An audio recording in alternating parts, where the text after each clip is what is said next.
The second emptiest country in the world, Namibia. Welcome.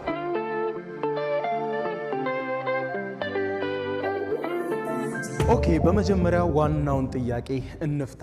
ናሚቢያ ባዶ ሀገር የሆነችው ለምንድን ነው? እንደዚህ ሰው የጠፋው በየአደባባዩ ብትዞሩ ሰው የማታገኙት ለምንድን ነው? ዋናው ምክንያት እንግዲህ የሀገሪቱ የቆዳ ስፋትና የሰው ብዛት ያለመመጣጠን ነው። ይሄንን በምሳሌ እናየዋለን። ቀለል ባለ ምሳሌ ከኢትዮጵያ ጋር ማነጻጽረን እናየዋለን። እንግዲህ ኢትዮጵያን እና ናሚቢያን ሁለት ትልልቅ አዳራሾችን እንደ ምሳሌ ውሰዱ። አንዱ አዳራሽ ኢትዮጵያ በሉት፣ አንዱ አዳራሽ ናሚቢያ በሉት። ስለዚህ አንዱ አዳራሽ ውስጥ ስትገቡ ኢትዮጵያ የሚባለው አዳራሽ ውስጥ ስትገቡ ጥቅጥቅ ብሎ ሰው ሞልቷል። ስለዚህ ታዩትና እንደዚህ አዳራሽ ውስጥ ሰው ሙሉ ነው የምትሉት። ወደ ናሚቢያ ወደ ተባለው አዳራሽ ስትገቡ ደግሞ በጣም ትልቅ አዳራሽ ነው፣ ተመሳሳይ መጠን ያለው ከኢትዮጵያ ጋር ተመሳሳይ አዳራሽ ነው። ግን ወደ ውስጥ ስትገቡ ሁለት ሰዎች ተራርቀው ተቀምጠው ብታዩ የምትሉት አዳራሹ እኮ ባዶ ነው፣ ሰው የለም፣ ሁለት ሰው ብቻ ነው ያለው ነው የምትሉት። ስለዚህ the same thing ነው happen ያደረገው። የናሚቢያ የቆዳ ስፋትና የኢትዮጵያ የቆዳ ስፋት ኦልሞስት ተመሳሳይ ነው፣ ማለት ተቀራራቢ ነው። ኢትዮጵያ 1.1 ሚሊዮን ስኩዌር ኪሎ ሜትር አካባቢ ትሰፋለች። ናሚቢያ ደግሞ ወደ 900,000 ስኩዌር ኪሎ ሜትር ትሰፋለች። ስለዚህ ተቀራራቢ ነው፣ አንድ አይነት ባይሆንም። ነገር ግን ኢትዮጵያ 120 ሚሊዮን በላይ ሰው ይኖርባታል። ናሚቢያ ግን 2.6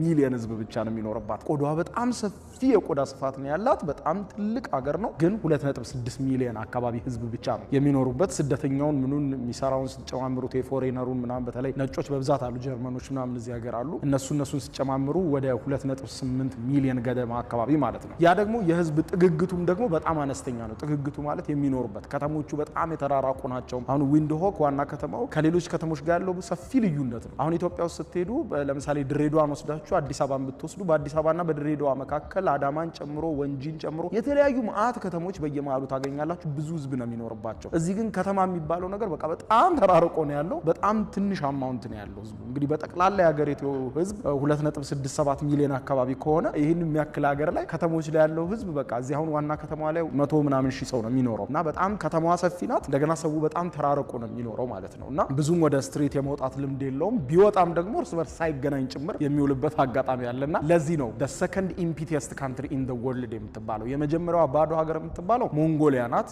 ያው እንጎበኛታለን ሞንጎሊያን በቅርቡ። ሞንጎሊያ በጣም ትልቅ የቆዳ ስፋት ኖሯ ትንሽ ህዝብ ስላላት the first emptiest country ወይም የመጀመሪያዋ ባዶ ሀገር ትባላለች። ቀጥሎ ግን ናሚቢያ ናት ማለት ነው። ናሚቢያም በተመሳሳይ በቆዳ ስፋቷና በህዝብ ቁጥሯ ማነስ ምክንያት the second emptiest country ትባላለች ማለት ነውና በጣም አስገራሚ ነው። የሆነ ብቻችሁን ያላችሁ አይነት ስሜት ነው የሚሰማችሁ። ብዙ ሄዳችሁ ነው አንድ ሰው የምታዩት ወይ ደግሞ ፖሊስ ነው የምታዩት። ብዙ ሄዳችሁ አንድ የጥበቃ አካል ምናምን ነው የምታዩት። እንግዲህ እኔ እንደምታዩት በዙሪያ አሁን እዛች ጋር አንድ ሴት ይዟለች እንደኔ ቱሪስት ነች። እሷም ፎቶ እያነሳች፣ ከዛ ውጪ ምንም የለም። በቃ ስትሪቶቹ ምናምን ጎዳናዎቹ ባዶ ናቸው። ስትሄዱ ወደ ገበያም ብትወርዱ በቃ ይሄ ገበያ የሚባልበት ክራውድድ የሆነ ኤሪያ ብትሄዱ ለምሳሌ አዲስ አበባ ውስጥ እንደ መገናኛ እንደምትሉት ወይ ደግሞ እንዴት ነው ልክ አሜሪካ ውስጥ የሆነ በቃ ኤሌ ዳውንታውን እንደምትሉት እንደዚህ ሰው የሚበዛባቸው አካባቢዎች ስትሄዱ ምንም የሰው የሚባል ነገር ላታዩ ትችላላችሁ። ወይም በጣም ትንሽ ሰው ነው የምታዩት። ሲገበያይም ገበያ መሀል የምታዩት እንግዲህ ወደ በኋላም ከተማውን ዞረን ስንጎበኝ ታዩታላችሁ ማለት ነውና ናሚቢያ በጣም በእነዚህና በተለዩ ምክንያቶች በጣም አስገራሚ ናት። አብዛኞቹ ህዝቦቿም ደግሞ በተለይ በትራይቦች ውስጥ ወይም እንደዚህ በብሔረሰቦች ታቅፈው ስለሚኖሩ የራሳቸው ያኗኗር ስልት ስላላቸው ወደዚህ ወደ ዊንድሆክና ወደ ከተማው መምጣት አይፈልጉም። ከከተማ ራቅ ወዳለ ቦታ ላይ ነው ብዙ ጊዜ መኖር የሚመርጡትና የሚፈልጉት ማለት ነው። ስለዚህ ብዙ ናሚቢያውያንን ለማየት ከተማው ላይ እንደውም ምን አድርጓል ይሄ የዚህ ሀገር መንግስት በከተማዋ ላይ በዚህ ዊንድሆክ ላይ አንድ ቱሪስት መጥቶ እነዚህ ብሔረሰቦችን ለማየት በጣም ረጃጅም ጉዞ ነው የሚያደርገው፣ በጣም ሰፊ ሀገር ስለሆነ ማለት ነው። ስለዚህ በአጭሩም ደግሞ ሰው የማይገኝባቸው ጭልጥ ያሉ በረሃዎችን ብዙ ስለሚያሳልፍ ያ እንዳይሆን ብሔረሰቦቹን አይታችሁ እንድትሄዱ ብሎ እዚሁ ከተማ ውስጥ ብሔረሰቦቹን አምጥቶ የሆነ ቦታ ለይቶ ቪሌጅ ሰርቶላቸው እዛ እንዲኖሩ አድርጎ ያስጎበኛቸዋል። እኔም በቆይታይም በተከታታይ ቪዲዮ የማሳያችሁ ይሆናል ማለት ነው። ናሚቢያ በዚህ ምክንያት ኢምፒቲየስት ካንትሪ ትባላለች። ያው ሰው የሌለባት ትባላለች። ያው ፊል እንደዛ ነው የምታዩት። በቃ ስትሪቶቹን ስታዩ፣ ህንጻዎቹን ስታዩ ተከፍቷል፣ ስራ አላቸው ምናምን፣ ክፍት ነው ይላቸዋል፣ ካፌው ባዶ ነው። እኔ ምን ሰርተው እንደሚበሉ በጣም የሚያስገርም ነውና ሉክ ስትሪቶቹ በጣም ነው ደግሞ ከተማው በጣም ነው የሚያምረው። ወደ በኋላም ያው ስንሄድ ታዩታላችሁ። ግን በቃ ባዷችሁን ነው የምትሄዱት። ታዩታላችሁ። በቃ እርጋታ፣ ምንም ድምጽ የሌለው ከተማ ነው። በስመ አብ። ያው ከስንት መታችሁ እንደዚህ አይነት ፖሊስ ነው የምታዩት። በቃ እንደዚህ መሳሪያ የታጠቀ ጥበቃ ምናምን ነው የምታዩት እንጂ እንደዚህ እንትን ያለ ሰው አታገኙ።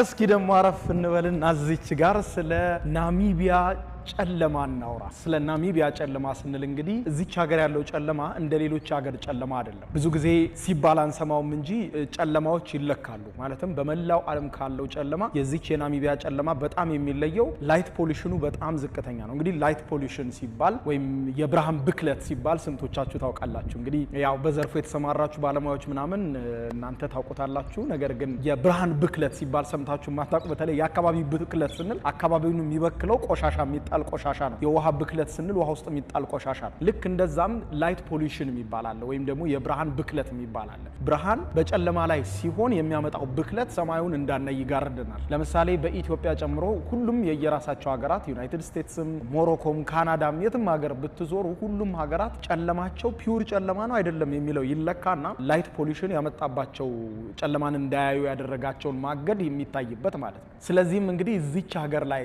ስትመጡ የምታዩት የላይት ፖሊሽኑ ዜሮ ነው። እዚች ሀገር ላይ በተለይ ደግሞ አንድ የተለየ ወይም እዚህ ማፑ ላይ የምታዩት ስክሪኑ ላይ የምታዩት ቦታ በዓለም ላይ የትኛውን ቦታ ብትሄዱ እንደዚህ አይነት ድቅድቅ የሚባል ጨለማ አታዩም። ምክንያቱም መግቢያ ላይ እንደነገርኳችሁ እንግዲህ የሰው አኗኗር በጣም የተራራቀ ነው። ከተሞቹ በጣም የተራራቁ ስለሆኑ መብራት የለም። ስለዚህ ባደጉት ሀገራት መብራት ይንቆጠቆጣል አይደል? ቻይና ምናምን ስትሄዱ በቃ እነ ቻይና እና አሜሪካ እንደዚህ የተንቆጠቆጠ ሰማይ ያላቸው አውሮፓውያኑ ምናምን ሰማይን ጥርት አድርገው ለማየት በጣም ይቸገራሉ። ምክንያቱም የመንገድ መብራቶች በተመሳሳይ ብዙ አይነት ብርሃኖች ስላሉ ወደ ላይ እየወጣ ጨለማውን ስለሚበክለው ፒውር የሆነ ሰማይ ማየት አይችሉም። ስለዚህ ወደዚህ ስትመጡ ግን በዓለም ከፍተኛ ጥራት ያገኘው ጨለማ በዚች ሀገር ነው የሚገኘው፣ በናሚቢያ በረሃ ላይ ነው የሚገኘው ማለት ነው። በዚያም እንግዲህ በአካባቢው ጭምር ምንም አይነት ከተማ ስለሌለ ምንም አይነት መብራት ስለሌለ ሰማዩን ጥርት አድርጎ ማየት ይቻላል። ማየት ብቻ አይደለም፣ በተለይ አስደናቂዎቹ የነ ሚልክ ዌይ ጋላክሲን ጥርት አድርጎ ሰማይ ላይ ያለምንም ባይኖኩለር ያለምንም ቴሌስኮፕ ጥርት አድርጎ ሰማዩን ማየት ይቻላል። እንዲሁም ሰዎች አይናቸውን ብቻ በመጠቀም የሚልክ ዌይ ጋላክሲን ሙሉ በሙሉ ማየት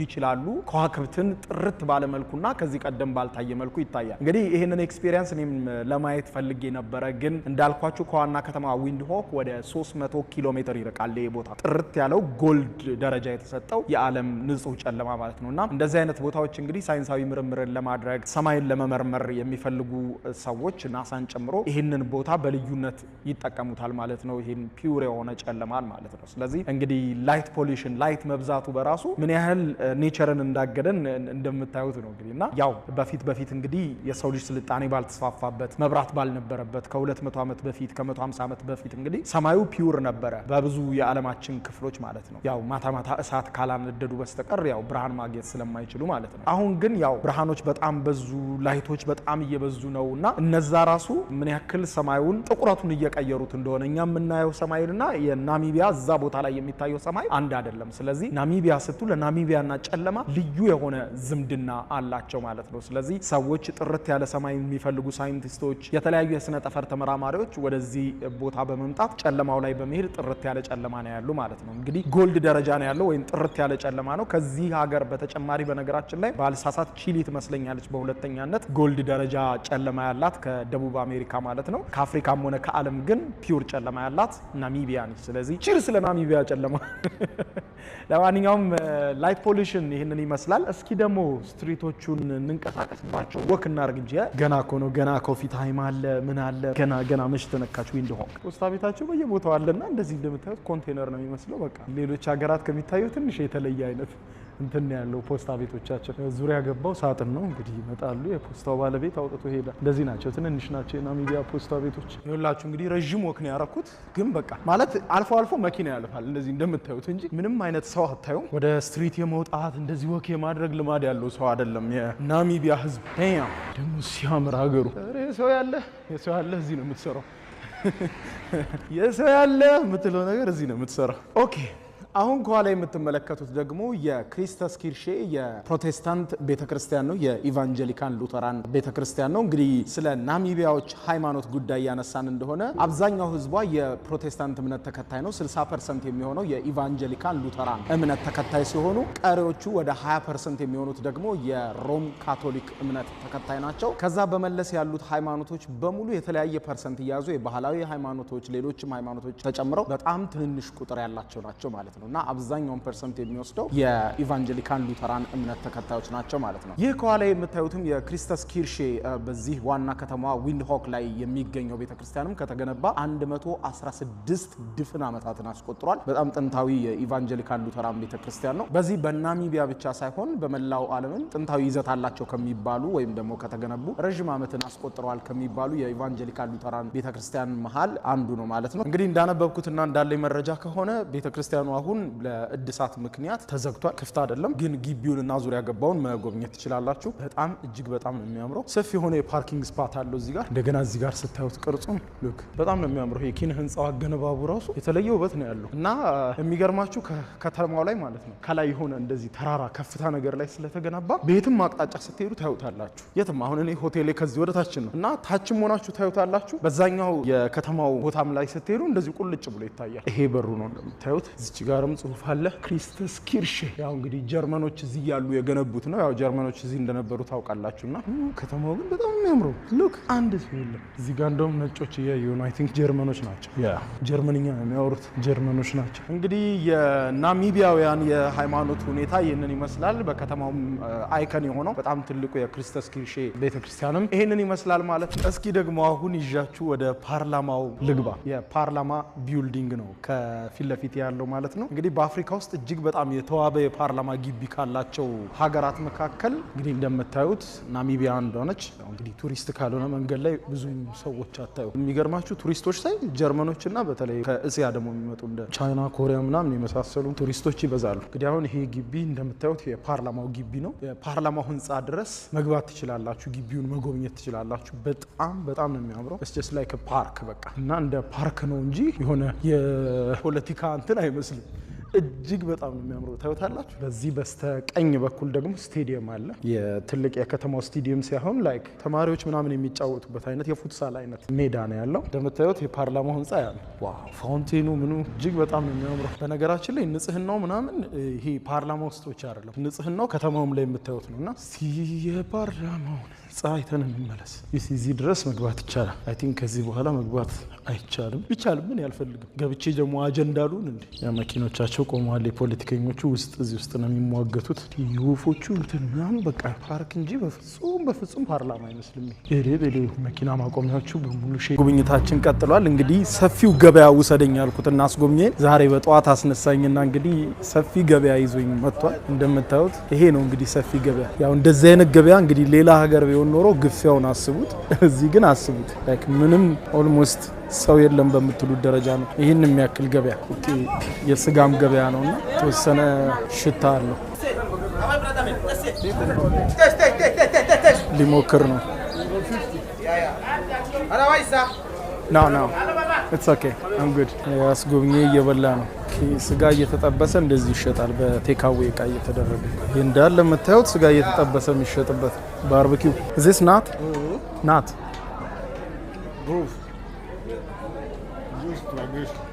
Oh. What about this? This is also food. Oh, I think till no. Can cooking eating. Till no. Is this grasshopper? Is this grasshopper? Yeah. Grasshopper. This. Oh. If you're raining. Yeah. This will finish and they come in pieces. Okay, grasshopper. Yeah. So did you eat this? We eat it. Oh, okay. አንበጣ ነው ለካ ታዩታላችሁ። እዚህ ጋርም አለ። በደንብ ነው የሚሸጠው ገበያ ውስጥ። በነገራችን ላይ ይሄ እንትን አንበጣ ምናምን እዚህ ብቻ አይደለም።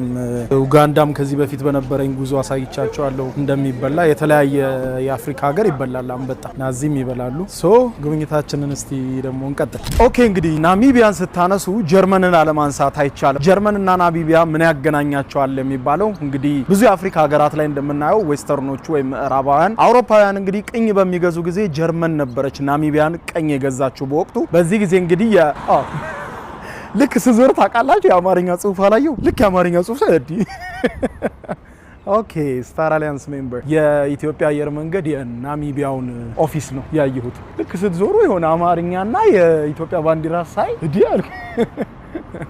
ኤኒዌይስ ይሄ ነው ኦፊሱ የኢትዮጵያን ኤርላይንስ። ኦኬ ሶ ወደ ቀደመ ነገራችን ስንመለስ እንግዲህ ጀርመኖች ነበሩ ናሚቢያዎችን ቀኝ የገዙት። በዚህ ጊዜ እንግዲህ በጣም አስደንጋጭ ነገር ፈጽመዋል። ይሄውም የዘር ማጥፋት አድርጓል። በዚህ ጊዜ እንግዲህ ከ1904 እስከ 1908 በአውሮፓውያን አቆጣጠር ከባድ የሆነ የዘር ጭፍጨፋ ፈጽመዋል ጀርመኖቹ። ይሄ ጭፍጨፋ እንግዲህ በዓለም ዘንድ እንዲታወቅና እውቅና እንዲሰጠው ጀርመንም እንዲፈረድባት ናሚቢያውያን ለዘመናት በጣም ከፍተኛ የሆነ ለአስጨራሽ ትግል ሲያደርጉ ከቆዩ በኋላ በስተመጨረሻም እንግዲህ በ1900 ነጻ ከወጡ በኋላ ትግላቸውን በጣም በማጧጧፍ በ2000 እንደ አውሮፓውያን አቆጣጠር በዓለም አቀፍ ደረጃ በ20ኛው ክፍለ ዘመን የተፈጸመ ከባድ የዘር ማጥፋት ወንጀል ተብሎ ጀርመን ተፈርዶባታል ማለት ነው። ጀርመንም እንግዲህ በዓለም አቀፍ ደረጃ የተፈረደባትን የዘር ማጥፋት ወንጀል ለረጅም ጊዜ ስታስተባብል ቆይታ በኋላ የኋላ ተቀብላ ጥፋተኝነቷን አምናለች። ጥፋተኝነቷን በ2000 ተፈረደባት። በ2021 እንደ አውሮፓውያን አቆጣጠር ማለትም ከ5 ዓመት ከ6 ዓመት በፊት በይፋ አምና እንግዲህ ከ100 ዓመት በፊት ለፈጸመችው የዘር ጭፍጨፋ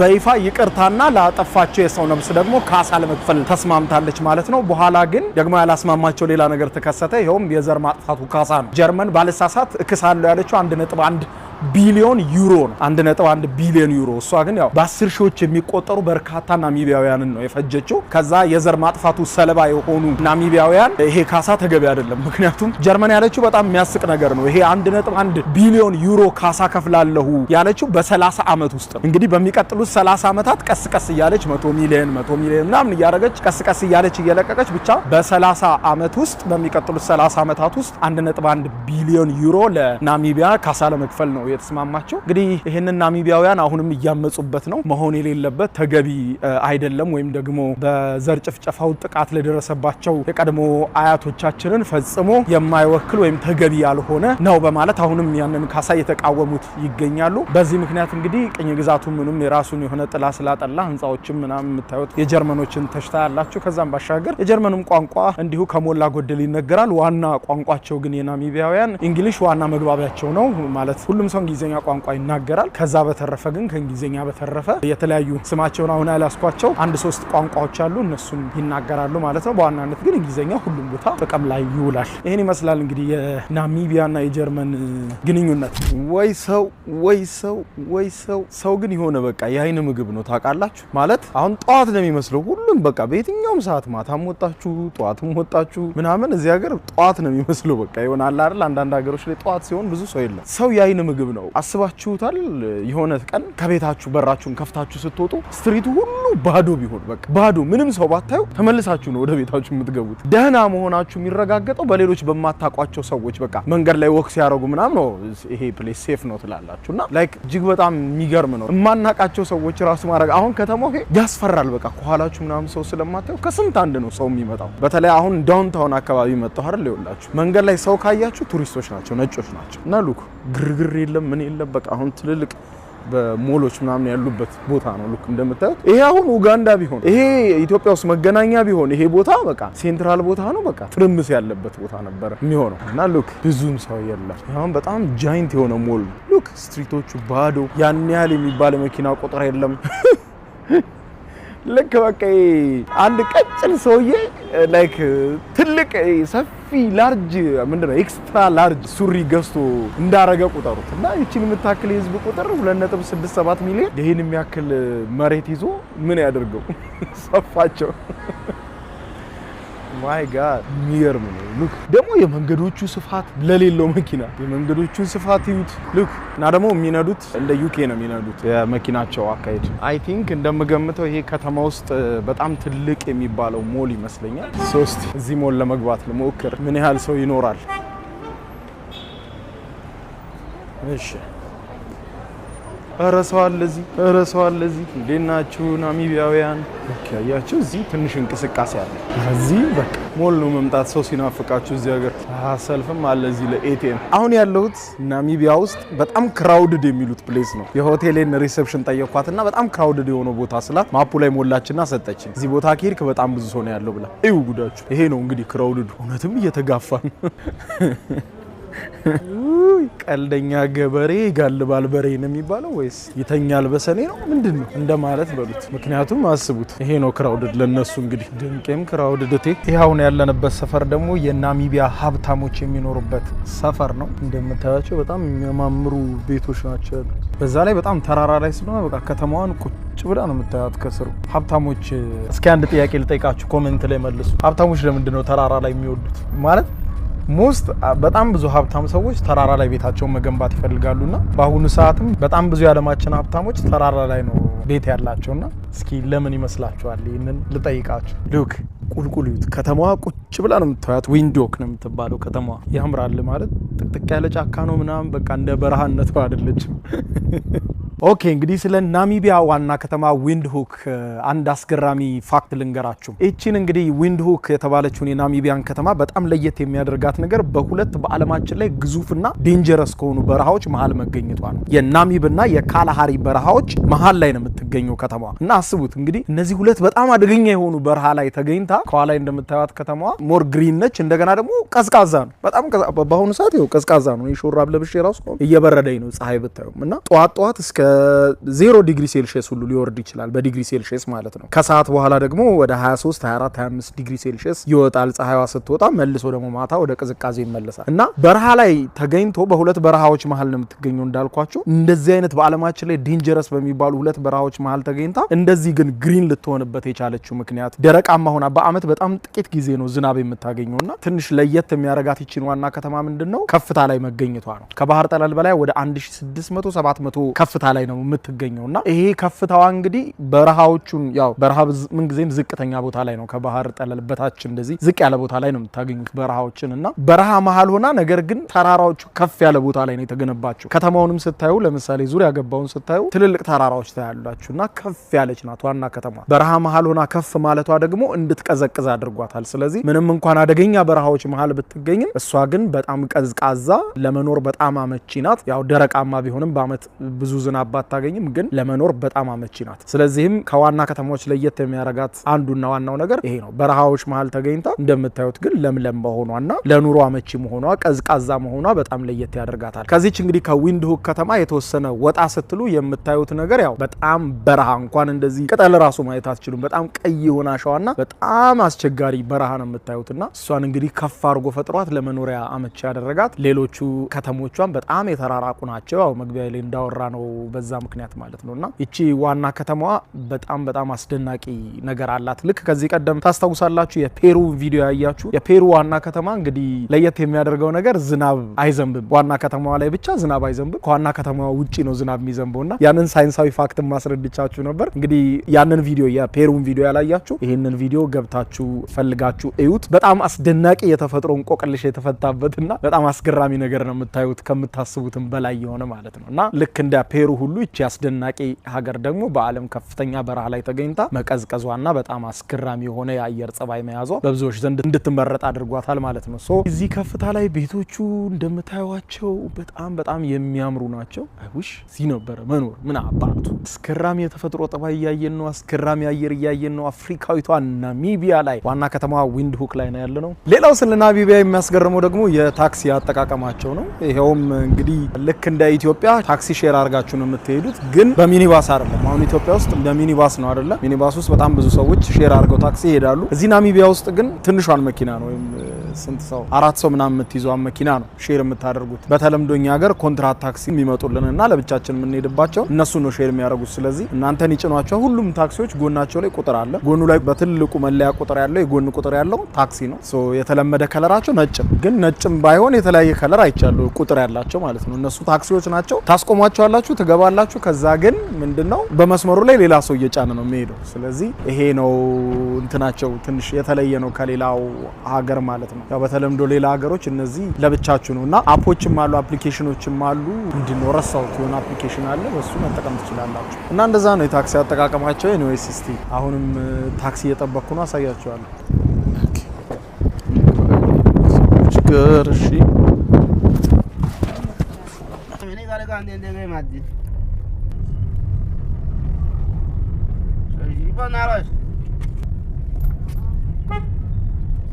እውነትም ናሚቢያ በቃ ባዶ ሀገር ናት የምትሉት እንደዚህ አይነት አካባቢ ስትመጡ ነው። ይሄ ሴንትራል በቃ በጣም የሚጨናነቀው ቦታ ተብሎ የሚታሰበው ዋና ገበያም ያለበት አካባቢ ነው እንግዲህ እና እንደምታዩት ምንም አልፎ ሀጃ አንዳንድ ሰው ታያላችሁ እንጂ ከዛ ውጪ ይኸው ተራርቁ ነው ሰው በቃ ያለ ሰው ስለሌለ ማለት ነው። እና በቃ አሁን ላይክ ምሳ ሰዓት አካባቢ ነው እንግዲህ በሌላ ሀገር ቢሆን ይሄ ቦታ በቃ ዋናው ሴንትራል አካባቢ ስለሆነ ላይክ እንደ መገናኛ እንደምትሉት አይነትኛ ሀገር ስለሆነ በጣም ሰው ግፊያ ምናምን የሚኖርበት ቦታ ነው ይሄ ቦታ በቃ መኖር የነበረበት በሌላ ሀገር ኮንቴክስት ማለት ነው።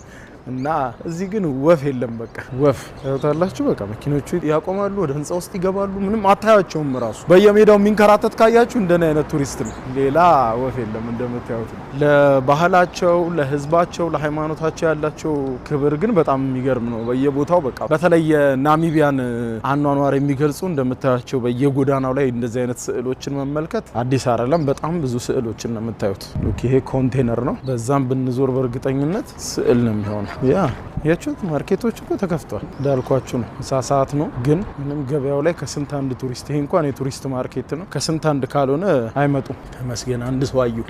ኦኬ ወታችሁ ስትጨርሱ ይሄን ደረጃ እዚህ ጋር ሱፕሪም ኮርቱ አለ። ፊት ለፊት የምታዩት ሱፕሪም ኮርቱ ነው። ኦኬ ቴንክ ዩ። ኦኬ ካፕቹኖችን ይዘናል።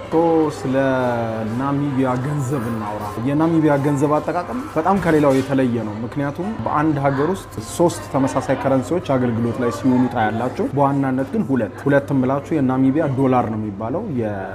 ሳውዝ አፍሪካ ደግሞ የጎረቤቷ ማለት ነው የደቡብ አፍሪካ ገንዘብ በተመሳሳይ ናሚቢያ ውስጥ ጥቅም ላይ ይውላል። በተመሳሳይ ስላችሁ በህግ ጸድቆ ናሚቢያና ደቡብ አፍሪካ የራሳቸው የሆነ ስምምነት አላቸው። ያው ታሪካቸውን ወደ ኋላ ነግራቸዋለሁ። ከ1990 በፊት እንግዲህ በደቡብ አፍሪካ አፓርታይድ ስርዓት ስር ተጠቅልላ ናሚቢያ በእነሱ ስር ነበረ ለረጅም ዘመናት የቆየችው ለረጅም ዓመታት የቆየችው ማለት ነው። ከሱ እንግዲህ ከአፓርታይድ ስርዓት ከፈረሰና ናሚቢያ ነጻ ከወጣችም በኋላ ከጎረቤቷ ደቡብ አፍሪካ ጋር የጠበቀ ግንኙነት አላት። የጠበቀ ግንኙነቷ እንደ ሌሎች ሀገራት ሳይሆን የመገበያ ገንዘብን በጋራ እስከ መጠቀም ጭምር የሚደርስ ነውና ይሄም ማለት እንግዲህ አሁን ሄዳችሁ ኤቲኤም ላይ ገንዘብ ስታወጡ ምናልባትም የደቡብ አፍሪካ ገንዘብ ሊሰጣችሁ ይችላል ማለት ነው። ስለዚህ የዚች ሀገር ዶላር ነው የሚባለው፣ የናሚቢያ ዶላር ነው የሚባለው መገበያ ገንዘባቸው። የሳውዝ አፍሪካ ደግሞ መገበያ ገንዘብ አለ። ሁለቱም ግን አንደኛ እኩል ነው ዋጋቸው፣ እኩል ነው የሚሰሩት፣ እኩል ነው የሚያገለግሉት። ለምሳሌ የትኛውም ካፌ የደቡብ አፍሪካ ገንዘብ አገልግሎት ላይ ይውላል። የትኛውም ቦታ ላይ ብትሄዱ የናሚቢያም ገንዘብ እንዲሁ በተመሳሳይ እኩል ነው። ፓወራቸውም የምንዛሪ አቅማቸውም እኩል ነው። በመንግስት ደረጃም ተቀባይነት ያለው እኩል ነው አገልግሎታቸው። ምንም እንደ ውጭ ሀገር ገንዘብ ሳይሆን የሚታየው የደቡብ አፍሪካ ገንዘብ እንደ ናሚቢያ ገንዘብ ተደርጎ ነው የሚታየው። ስለዚህ በዚህ የተነሳ ናሚቢያ ውስጥ 2 ከረንሲ ነው ያለው ማለት ነው። ስለዚህ አንድም የናሚቢያን ገንዘብ የራሳቸው እንደሆነ አውጀው ይጠቀማሉ። በተመሳሳይ ደግሞ መንግስት እኩል ደረጃ የሚቀበለው የሳውዝ አፍሪካም ገንዘብ እንዲሁ ጥቅም ላይ ይውላል ማለት ነው። ስለዚህ የገንዘብ ስርዓታቸው ምናልባት ስትመጡ እኔ በጣም ግራ ስላጋባኝ ነው። ኤርፖርት ላይ ደረስኩና በኤቲኤም ገንዘብ ሳወጣ የነሱን 500 ሳወጣ 500 ሳውዝ አፍሪካ ባንክ ይላልና በጣም ነበር የደነገጥኩት። ሳውዝ አፍሪካ ባንክ ይላልና እሺ የሳውዝ አፍሪካ ናሽናል ባንክ ለምንድን ነው ያለው? ግራ ገባኝና ያወጣሁት ኤቲኤም የሳውዝ አፍሪካ ባንክ ሙሉ መሰለኝ እና ከዛ እንዲህ ሄጄ ድጋሚ ኤቲኤሙን ቼክ አረኩና ቼክ ሳረግ ነው ያወቅኩት። ከዛ በኋላ ለካ የተለየ ስምምነት አላቸውና እኩል ነው ተቀባይነቱ፣ እኩል ነው ዋጋውም እኩል ነው። አንድ የአሜሪካ የዩኤስ ዶላር ማለት ነው እዚህ ስትመጡ ናሚቢያ ውስጥ 15 ነው አሁን እኔ ባለውበት ጊዜ ማለት ነው። 15 የናሚቢያ ዶላር ወይም 15 የሳውዝ አፍሪካ ገንዘብ ነው የሚመነዘረው ማለት ነው። ስለዚህ ይሄንን ይመስላል እንግዲህ የገንዘባቸው ሁኔታ። ገንዘባቸው በአንጻሩ ጠንካራ ነው። በነገራችን ላይ ፓስፖርታቸውም ከአፍሪካ 3ኛ ጠንካራ ፓስፖርት ነው። በጣም ብዙ ሀገር ይሄዳሉ። አይ ቲንክ 75 ሀገር ምናምን በአለም ላይ ያለ ቪዛ እና ቪዛ ፍሪ እንዲሁም ቪዛ ኦን አራይቫል በሶስቱ ያው ብዙ ጊዜ ፓስፖርቶች ጠንካራነት የሚለካው ያለ ቪዛ ቪዛ ኦን አራይቫል እና በኢቪዛ የሚሄዱበት አማራጭ ሲበዛ ወይም ደግሞ ሀገሮች ሲበዙ ነው። ስለዚህ ከአፍሪካ ውስጥ 3ኛ ጠንካራ ፓስፖርት ያላት ሀገር ነች ይህች ሀገር ማለት ነው እና በጣም ጠንካራ ነው፣ ስትሮንግ ነው። ከአፍሪካ ውስጥ እንግዲህ ጠንካራ የሚባለው ከዚች ከናሚቢያ ፓስፖርት ሌላ አንደኛ ጠንካራ የሚባለው ባለሳሳት የእንትን ይመስለኛል የሲሼልስ ይመስለኛል።